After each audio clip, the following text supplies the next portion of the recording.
কাকাজি কাকা প্রভুর অপার কৃপায় এমন মহতী স্থানে এমন মহতী দিনে এমন এক সুযোগ আমাকে করে দিয়েছেন। আমি যা সারা জীবনে যা দিলাম এখানে, তাই আমার সীতানাথ যা জগতে দিয়ে গেছেন এর উপরে হয়তো আর কেউ কিছু দিয়ে যেতে পারি।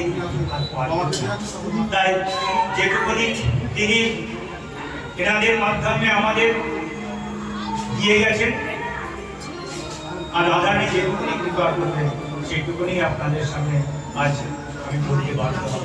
যদি কোথাও ভুল ত্রুটি হয় তাহলে বৈষ্ণব যেটুকু আমাকে ক্ষমা করে দেবেন। নিতাই সীতানাথ।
তোমার জগৎ তুমি রাখো কৃপা করে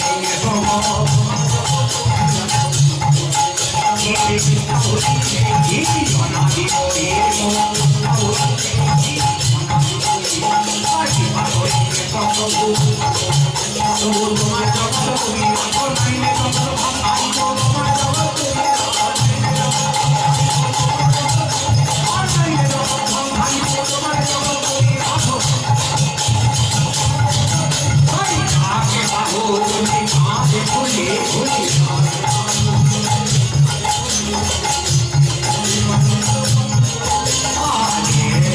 I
নীলমণি গোস্বামী তার আঁকায় দেখবেন তো তিনি একটি চিত্রপট এঁকেছিলেন তার সন্তান প্রথমে মহাপ্রভু যার বামে অদ্বৈত আর দক্ষিণে নিতাই আর অদ্বৈত বামে গদাধর আর শিবাসের বামে নিত্যানন্দের বামে শিবাস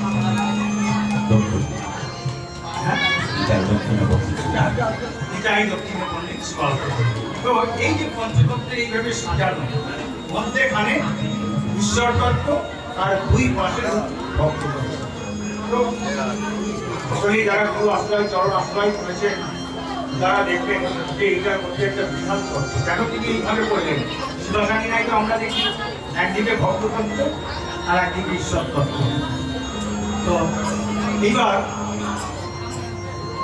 শ্রীমান মহাপ্রভু একজন পরম আর তার বাঁ দিকে অর্ধেক, তার দেহ দিয়ে বিচার করি প্রত্যেকটা। বাঁ দিকে 8 নিরন্তর, আর নিত্যানন্দ প্রেম তত্ত্ব, রসতত্ত্ব, যিনি সমস্ত শরীরে সেই রসতত্ত্ব দিয়ে আমাকে উজ্জীবিত করে তুলেছেন প্রতি মুহূর্তে। আর অদ্বৈত বাবু হচ্ছেন তেজ তত্ত্ব, যার তেজে এই দেহটা অবধি হয়েছে। আর একদিকে গদাধর পণ্ডিত, আর একদিকে শ্রীবাস পণ্ডিত। গদাধর পণ্ডিত হচ্ছেন বায়ু তত্ত্ব, আর শ্রীবাস পণ্ডিত হচ্ছেন আধার তত্ত্ব। তিনি শ্রীবাস তার বাসেতে তিনি সকলকে একত্রিত করে রেখে দিয়েছেন। এই হচ্ছে প্রথম কারণ সাধারণাঙ্গের ভোজন করতে এসেছে। শীঘ্র দেহ তো অনেক পরের ব্যাপার। আগে সাধুকান্য গুরু ভোজন করে গুরু তত্ত্বকে জানি খুঁজে ছুটিয়ে তাকে আগে জানতে হবে। আমরা অপরাধ কেউ নিয়ে না, গুরুদেবের কাছে দীক্ষা নিচ্ছি আর মনে করছি শুরু হয়ে যাচ্ছে, বাস করে যাচ্ছে। তা নয়। তাহলে তো বাজারে চাল কিনতে পাওয়া যায়, সেই চালটাকে নিয়ে এসে খেয়ে ফেলে দিতে হয়। তাকে আগুন দিয়ে, তাপ দিয়ে, জল দিয়ে সেদ্ধ করার কি দরকার? তাহলে গুরুদেব প্রাপ্ত যে বস্তু কর্ণের মধ্যে প্রবেশ করলো তাকে যাতন করতে হবে। যাতন করতে করতে করতে কারণ দেখুন, শ্রীমদ্ ভাগবতের প্রথম স্কন্ধের প্রথম শ্লোক দেখবেন, লাস্টে গিয়ে লেখা আছে সত্যং পরম ধীমহি। উদ্ধব মহাশয় যখন ভগবানকে প্রশ্ন করলেন, প্রভু এই অন্তিমকালে কার চিন্তন করবো এত লোক, ভগবান কিন্তু কারুর নাম বলেন বললেন না যে নারায়ণ পরম ধীমহি, কালী পরম ধীমহি, দুর্গাম পরম ধীমহি। এত সুন্দর একটা উত্তর দিয়ে দিলেন যে সত্যম পরম ধীমহি, সত্যকে ধারণা। তাহলে সেই সত্যের আকার দ্বিতীয় স্কন্ধের দ্বিতীয় অধ্যায়ে 11তম শ্লোক থেকে পার্ট বাই পার্ট তিনি ভগবানের এক একটা অঙ্গকে নিজের হৃদয়ের মধ্যে স্থাপন করে এইবার গুরু প্রদত্ত যে তার একটা স্বরূপ আছে, সেই স্বরূপত্ব চিন্তন করতে করতে নিরন্তর নিজেকে অবগাহন করে। আনন্দ পাবো, তাহলে এই আনন্দ আপনার পাবো না। কারণ এত বড় বিজ্ঞান আর কোথাও নেই, কখনো হয়নি, কোনোদিন হবেও না। আর তার মধ্যে আমার সীতানাথ যা দিয়ে গেলেন, এত বড় জিনিস আর এই জগতে কেউ দিতে পারেনি। কারণ তিনি তাকেই উপাসনা করে শুধুমাত্র গঙ্গা জল আর তুলসী দিয়ে আর প্রেমাশ্রু দিয়ে নিরন্তর কাপড় আহ্বানে তাকে, আকুল আহ্বানে তাকে করে তাকে এই ধরাধামে নিয়ে এসে জগৎকে তিনি নিস্তার দিলেন, মুক্তি দিলেন আমাদের মতন কামড়। কারণ ভাগবতের প্রথমে বলছেন সংসারী নাম করুণায়া ভগবান ভূমিহাম তাকে ব্যাস শোনো মুখয়ামি করুণ মুনিনা। গুরু পরম্পরায় অনুযায়ী সংসারী লোকেদের কিভাবে মুক্তি হবে, কিভাবে এই পিতার জ্বালা থেকে নিজেকে পিতার জ্বালা থাকবে, পিতার জ্বালাকে করা যাবে না। যে দরকার আলের মধ্যে আছে, এই আলোগুলো জ্বলছে বলে সকলেই আমরা সবাইকে দেখতে পাচ্ছি। আলোগুলো যদি বন্ধ করে দিই তাহলে আর দেখা যাবে না, সবকেই আমরা দেখতে। তাহলে ভগবান হচ্ছেন সচ্চিদানন্দ ভগবত। আমরা যে ভগবানের কাছে যাচ্ছি, গিয়ে বলছি যে প্রভু এই দাও, ওই দাও, ধন দেই, পুত্র দেই, যশ দেই, বিষ দেই, এইসব চেয়ে চেয়ে চেয়ে চেয়ে ভগবানকে কিন্তু আমরা ব্যাপী ব্যস্ত করছি। ভগবান কোথায়? ভগবান তো নিজে ওই বস্তুকে নিজের ভিতরের মধ্যে জাগ্রত করলে তবেই সেদিন ওই বস্তুর পুজো করাটা সাধ্য। যতক্ষণ না ভিতরের বস্তুকে জাগ্রত না করতে পারছি ততক্ষণ কোনো লাভ হচ্ছে না। তাই ওই বস্তুকে নিরন্তর পুজো করতে হবে, এই অভ্যাস। কারণ অভ্যাস যোগের একটা প্রয়োজন আছে, যেটা অন্তিম কালে গিয়ে সেই অভ্যাস যোগ কাজে লেগে যায়। যেমন ধরুন ছোট্ট একটা উদাহরণ দিই, এতজন তো বসে কীর্তন শুনছেন, তার কখন সেই সংসারে গিয়ে এখনই এটা করে দিতে হবে, ওটা করে দিতে হবে, এই কথা মনে যাচ্ছে না। কারণ যতক্ষণ ভগবানের নাম গুণগান কীর্তনের মধ্যে আমরা ডুবে থাকছি, ততক্ষণ কিন্তু বাহ্যিক কর্ম আমাদের মনে থাকছে। যেই আবার সংসারের মধ্যে ফিরে যাচ্ছি সেই মনে করছে। কেন সংসারে ফিরে মনে করছে? কারণ ওই সংসারটাকে ভেবে রেখেছি নিজের মদন গোপালের সংসার বলে ভাবতে পারি। যদি ওটাকে আমরা মদন গোপালের সংসার বলে ভাবি, আর আমি ওইখানে মদন গোপালের দাস, আমি তার আজ্ঞাবহ চাকর, আমি কাজ করছি, তবেই হবে সেটা মদন গোপালের সংসার, তবেই হবে সেটা শান্তির সংসার, তবেই হবে সেখানে প্রেমময় সুধা উৎসাহিত হবে নিরন্তর। আর আমরা আকণ্ঠটাকে নিরন্তর পান করব, তবেই তো ভজনা। নালে বর্ষান্তে একদিন গুরুদেবের বাড়িতে উৎসবে এলাম, গুরুদেবের কিছু কাজকর্ম করলাম আর চলে গেলাম, আর সারা জীবন আর এলাম। এটা আগুন তত্ত্ব। এই আগুন তত্ত্বের কাছে নিরন্তর আসতে হবে যে ওই তাপ লাগার জন্য। কারণ ওই যে আমরা কীর্তনের আসরে বলছি না, আজ বোঝাবো সেটা করবো, তাই আজ বোঝাবো সেটা করবো। এখানে এখানে এখানে আজ বোঝাবো সেটা করার জন্য বলছি না, কথাটা বলছি এই নিবেদিত মদন সুদাক মঞ্জুর সংসারে এক পাশে দাঁড়িয়ে থাকা, কতক্ষণে সেবার ভাব আসবে, সেবার দায়িত্ব আসবে, সেই সেবাটুকুকে নিয়ে দুধের জল। এটাই তো এটাই সাধন। কারণ যতক্ষণ দেহের ক্ষমতা আছে ততক্ষণ কিন্তু সাধন। যেই দেহের ক্ষমতা চলে যাবে তখন আর সাধন হবে না, তখন করতে হবে ভজন। আর সেই ভজনটা মস্তিষ্ক দিয়ে তৈরি করতে হবে মানসিক ভাবে।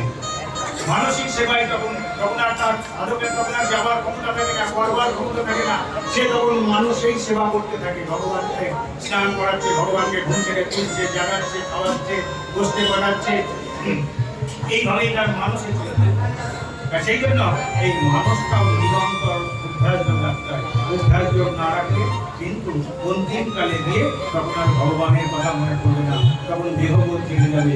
যে মনে হবে যে এই তো সেদিন জন্মালাম আর আজকে আমি চলে যাচ্ছি, এই জগৎ থেকে তো কিছু নিতে পারলাম না। ব্যাস যেই মুহূর্তে এলো আবার দেহবোধ। আর এই দেহবোধ যেই মুহূর্তে আসবে সেই মুহূর্তে কিন্তু আবার দেহ নিয়েই জন্মাতে হবে।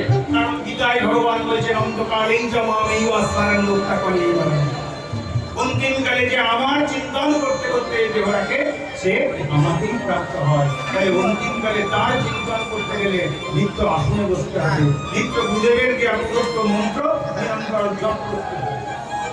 ভগবান ওই টুকুই নেন, ভগবান আর কিছু নেন না। বাকি যদি ভগবান দিতেন তাহলে আমরা কেউ ভগবানকে খেতে দিতাম না, নিজের বাবা মাকে বৃদ্ধাশ্রমে পাঠিয়ে দিতাম। ভগবান নেবেন আমার ভাব, যে আমার কতটা ভাব, প্রকৃতির থেকে জিনিস নিয়ে প্রকৃতিকে ভগবানকে তারই জিনিস তাকেই দিচ্ছি, কিন্তু তিনি দেখবেন আমার দেওয়ার ব্যাপারটা।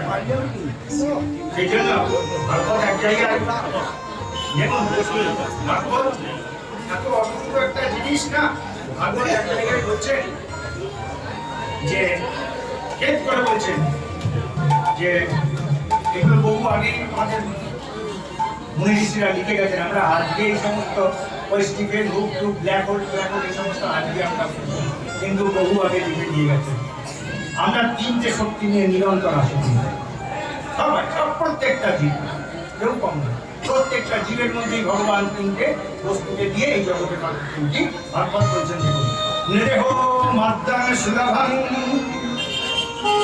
দুর্লভং প্লাবং গুরুকর্ণধারণং ইয়া ময়ান পুরেণ নবশতেরিতং কুর্মং ভবধিং নতরে স্বয়াত্তহা। ভাগবত এক জায়গায় ঠিক করে বলছেন যে এমন একটা সুদুর্লভ নরদেহ সুন্দর নৌকা রূপে পেয়ে গেছে। নিদেহ মাধ্যমে সুলভ, সুদুর্লভ, দুর্লভ দেহ সুলভে পেয়েছে। এমন একটা সুদুর্লভ নরদেহ সুন্দর নৌকা পেয়ে গেছে সুলভে, অনায়াসে সেই সুদৃঢ় পাকা নৌকাটিকে গুরুকেও লাভ করেছে কর্ণধার রূপে। এছাড়াও অনুকূল বায়ু হয়ে আমিও চলেছি তোমার সাথে, নগদ সতেই নিরন্তর তিনি আমার ভিতরে বস্তু আমাকে নিরন্তর যাও, ওই পথে যাও, সেই পথে গেলেই তুই ভগবানকে দেখতে পাবি। কিন্তু এমন নিচ্ছে না। তাহলে আমরা কি করছি না, ভবাব্ধি ন তরের স্বাত্মহা, তারপরেও যদি এই ভবসাগর আমরা পার হতে না পারি তাহলে আমরা নিজেকেই নিজে হত্যা করছি। কবিগুরুর ভাষায় জেনে শুনে লিস্ট করেছে। তাই এমন এক দিনে আসুন আমরা সেই ভগবানের গুণগান কীর্তন, ভবলীলা ভক্তির মধ্যে সর্বশ্রেষ্ঠ কীর্তন, এবং এই সঙ্গীতের মধ্যে কি ভগবানকে আগে পাও, এইটাই ভগবান সর্বাগ্রে বলছেন। 64 কলার প্রথম কলায় সঙ্গীত। তাই বলছেন যে মঙ্গল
এমন শুভ দিবসে, আর এদিকে বসুরাম আনন্দ কীর্তন করছেন। কীর্তন আনন্দে দিবস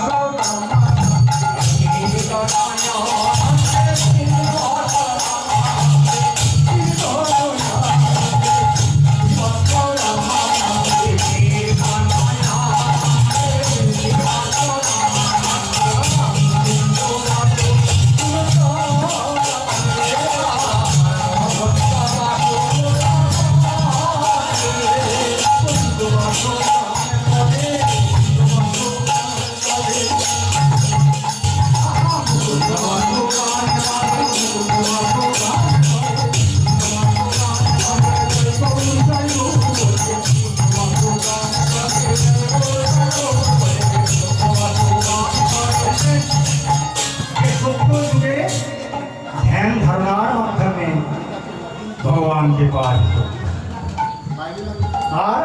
এটাই যজ্ঞের মাধ্যমে ভগবানকে পাওয়া যেত, তারপরে সেবার মাধ্যমে ভগবানকে পাওয়া যেত।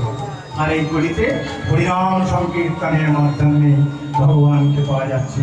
তাই আমার বিদগ্ধ আজ বলছেন দ্রাং দ্রাং দ্রিমি দ্রিমি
আমরা সকলেই কিন্তু করি। কখনো কখনো অহংকার বসে আমরা নিজেকে পুরুষ বলে অভিমান করি। যতক্ষণ সেই অভিমান থাকে ততক্ষণ হৃদয় মন্দিরে সেই বাজে না। যেই সেই বস্তুকে ভগবান চরণে অর্পণ করে দিই তখন কিন্তু আস্তে আস্তে সেইবার সেই মাদলটা হৃদয়ের মধ্যে বাজছে। তাই বলছেন যে এমন মধুরা মঞ্জির রসাল, এর থেকে আর রসাল কিছু হয় না। তাই বলছেন সন্ধ করো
কীর্তন এমন এক জিনিস যার মধ্যে রতন লুকিয়ে আছে, তাকে আমাদের খুঁজে বার করতে হবে। এই যে এতক্ষণ এটুকুনি হলো, এইটুকুনির মধ্যে বলিহত জীব এইবার স্মরণ নিল ভগবান চরণে। কালব্রহ্ম যেমন স্মরণ নিল, এই জীবব্রহ্ম গোবিন্দ চরণের স্মরণ নিল। যেই মুহূর্তে স্মরণ নিল, সেই মুহূর্তে বাসনা জেগে গেল। কি বাসনা জাগলো? না কোদেহি গোড়ায় অঙ্গে সুগন্ধি চন্দন,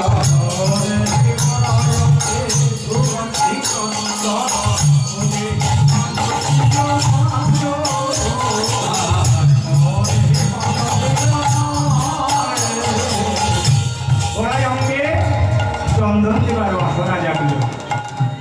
গোড়ায় অঙ্গে মালতীর মালা নিজে হাতে দিতেছে। এখানে আমার ভগবান কোনো জাতের বিচার করেননি। আজ অঞ্জলে তিনি কৃপা করেছেন। নানা জাতির কুসুম তুলে ভক্তি সুতার ডুরি দিয়ে মালায় গেঁথেছেন। আর বহু সুন্দরের নাম করতে করতে যে প্রভু এই মালা যদি একবার তোমার গলায় পড়াতে পারে।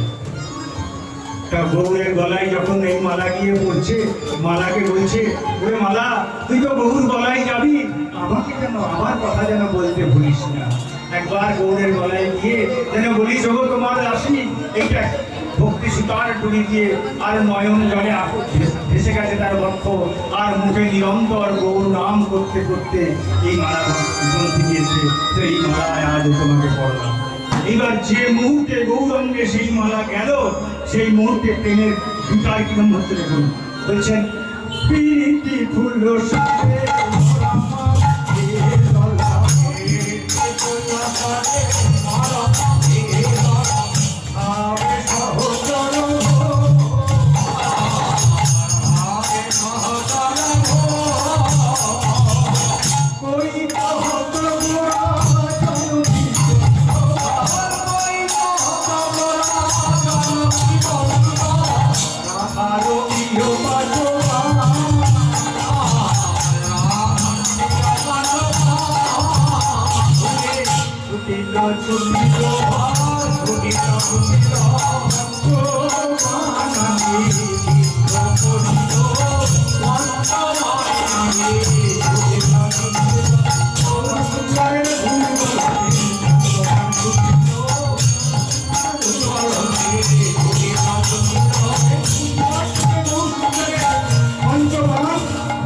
হৃদয়কে বিদ্ধ করলো গিয়ে, যেই মুহূর্তে ভক্ত হৃদয়কে বিদ্ধ করলো, বলছেন রাধার প্রিয় বাচবান।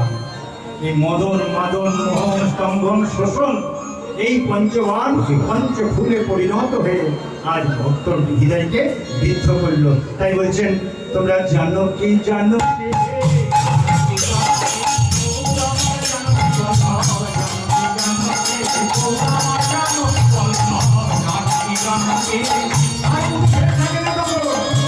তখন আর কখনো কোনো ভেদ থাকবে না। কারণ যেই মুহূর্তে কৃষ্ণ নাম নিরন্তর জপতে জপতে জপতে জপতে সর্বভূতে মদন গোপাল দর্শন, জড় অজড়ের মধ্যে মদন গোপাল দর্শন, যাহা যাহা নেত্র পড়ে তাহা তাহা স্পষ্টে। কোথাও মদন গোপালের বস্তু ছাড়া অন্য আর কিছু নাই, সর্বত্র মদন গোপাল দর্শন। যেদিন এই দর্শনের হীনতম টুকুনিও হৃদয়ের মধ্যে প্রকাশ করে, সেদিনই ভগবত ভজন। তার আগে নয়। ভেদ যতক্ষণ আছে ততক্ষণ দর্শন পাওয়া বড় কঠিন জিনিস, বড় কঠিন জিনিস। তাই সর্বভূতের মধ্যেই মদন গোপালকে দর্শন করতে হবে। এটাই আমাদের সীতারাম শিখিয়ে দিয়ে গেছেন। তাই বলছেন, নয়ন আনন্দের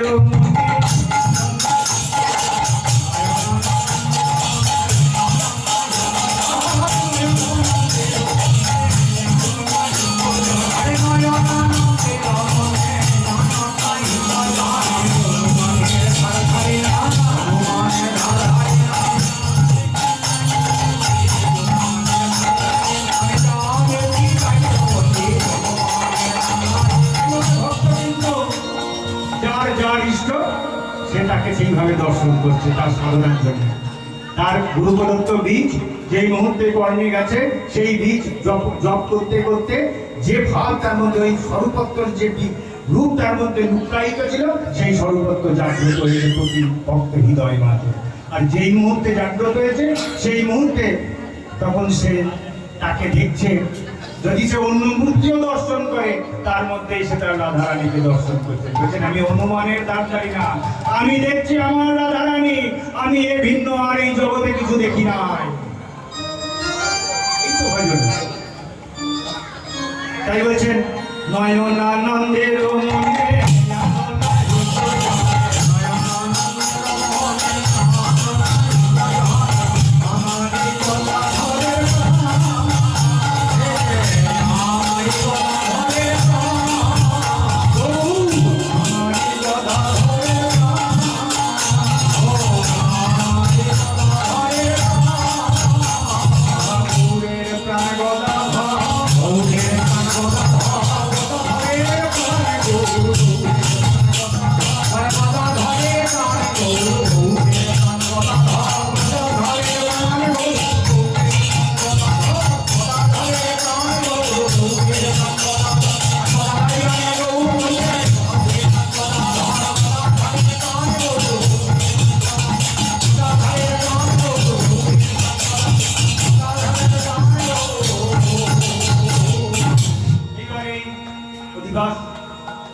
কালকে কীর্তন আনন্দ হবে, এবার আপনি কিছু বিচার চাই বলবেন, এই যে বললেন যে বিচারের দরকার নেই, না বিচারের প্রয়োজন আছে। কি বিচারের প্রয়োজন আছে? অপ্রাকৃত জগতে যেতে হবে। সেই অপ্রাকৃত জগতে যেতে গেলে জাগতিক জগতের কিছু বিচারকে ত্যাগ করতে হবে, নাইলে বাবা যাওয়া যাবে। কারণ সেই জন্য সেই অপ্রাকৃত জগতের একমাত্র কর্ণধার হচ্ছেন শ্রীরাম।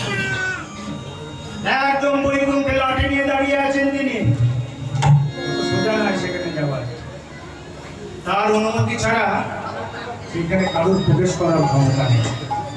তাই মাপু বললেন চলো অদ্বৈত ভবনে যাই, আর সেখানে গিয়ে তার কাছে এই নামযজ্ঞের কি কি বিচার আছে দেখতে হবে। তাই আজ অদ্বৈত মন্দিরে তারা এলেন। বলছেন একদিন